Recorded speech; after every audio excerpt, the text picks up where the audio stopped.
Ces derniers jours, c'est le Ballon d'Or attribué à Messi. On en a parlé lundi un petit peu. Je voulais quand même, votre avis, je sais, Louis, vous étiez révolté lundi. Messi ne mérite pas ce Ballon d'Or. Encore après le. Encore plus ? Encore plus, oui, parce que Lionel Messi, c'est un joueur que j'ai admiré, que j'aime, mais quand on lui remet, il a joué pendant 2 ans au Paris Saint-Germain avec des coéquipiers. Si tu as contre quelque chose contre le Paris Saint-Germain, je peux te l'accorder.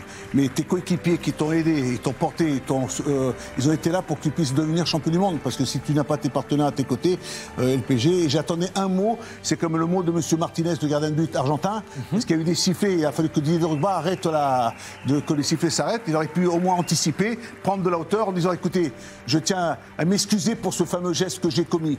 Parce qu'en termes d'image, c'était pas beau à le faire. Pourquoi ? Parce qu'il y a une jeunesse, il y a des jeunes qui vous regardent. Et ça, pour le Martinez, il aurait pu aussi le faire. Alors Messi, ne pas dire merci à mes coéquipiers, s'il a quelque chose contre les supporters, bon, parce qu'il a été sifflé, mais au moins dis merci à tes coéquipiers, à ton staff, parce qu'eux, ils étaient là, ils t'ont porté. Et M. Martinez aussi, il aurait pu dire quelque chose par rapport à son geste qu'on a vu tous ensemble pendant cette fameuse Coupe du Monde, lorsqu'il a eu la coupe entre les mains. Pas mérité ce qu'on disait lundi, ça reste en l'état. Bah ouais, et ça l'est même encore moins aujourd'hui, oui, parce que du coup, je me suis un peu... Alors, lundi, tout le monde disait Haaland le mériterait. Haaland, oui, Haaland le méritait plus. Non, je vais même te dire, tu vois, encore moins aujourd'hui, je trouve, parce que je me suis penché sur le règlement du Ballon d'Or, les critères qui étaient annoncés, et voilà, c'est les résultats individuels, vraiment, les prestations individuelles qui doivent être mises en avant. Donc, si on prend les prestations individuelles, Erling Haaland, c'est les nouveaux critères. Après, j'ai quelque chose que M.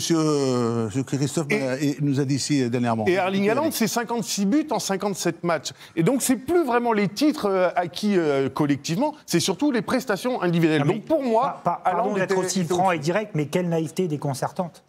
C'est-à-dire que pendant des années, on a eu Romario, on a eu Messi et Ronaldo, et le vote est faisandé depuis le début. Moi, je le dis clairement, parce qu'il fut une année où, par rapport à tout ça que tu viens de citer, Franck Ribéry méritait largement de remporter le Ballon d'Or, comme Iniesta et comme d'autres sont passés. Comme j'aurais bien et à chaque fois, c'est toujours à géométrie variable.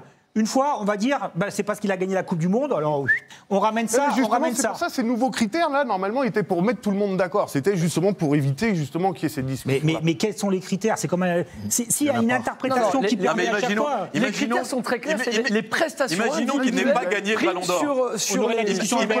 Imaginons qu'il n'ait pas gagné le Ballon d'Or, Messi. On aurait dit, mais comment ne pas lui donner le Ballon d'Or l'année où il est champion du monde, alors qu'on pensait que ça n'arriverait jamais ?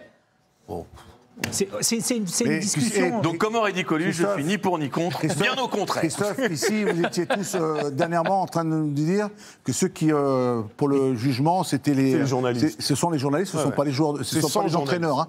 Ce ne sont pas les entraîneurs qui ont décidé. Parce que là, vous étiez en train de me dire ils ont dit à la fin que c'était des journalistes. Alors les journalistes, eux, qui n'ont pratiquement la plupart, je ne sais pas, Christophe, il joue au football, mais il y en a beaucoup qui n'ont pas. Toi, tu n'as pas joué au football. Tu ne peux pas porter un jugement. C'est un super arrière-gauche. Ah bon, arrière-gauche. Bon, il a joué, c'est pour ça que j'ai dit, mais lui, il n'a pas joué. Après, il y a une chose aussi, ça va forcément, et la vitrine du Paris Saint-Germain a été importante aussi pendant 2 ans pour Léo Messi, même s'il n'en a pas besoin. Mais force est de constater que ces dernières années, c'est à chaque fois des clubs à l'international qui marchaient fort, et qu'à un moment donné, dans les votes des uns et des autres, on voit peut-être un peu plus PSG, le Barça, le Real, que le Bayern ou que... je ne remettrai jamais en question que Messi ait été élu l'année prochaine, il ne gagnera pas. A priori, non. Ça sera peut-être Cristiano s'il joue le championnat d'Europe et s'il gagne le championnat d'Europe avec le Portugal. S'il va chercher un titre avec Miami, la prestation individuelle. Il faudrait qu'il fasse les playoffs déjà. Bon, la Serie A, l'Italie, c'est parti. C'est pour toi, Christophe, on y va.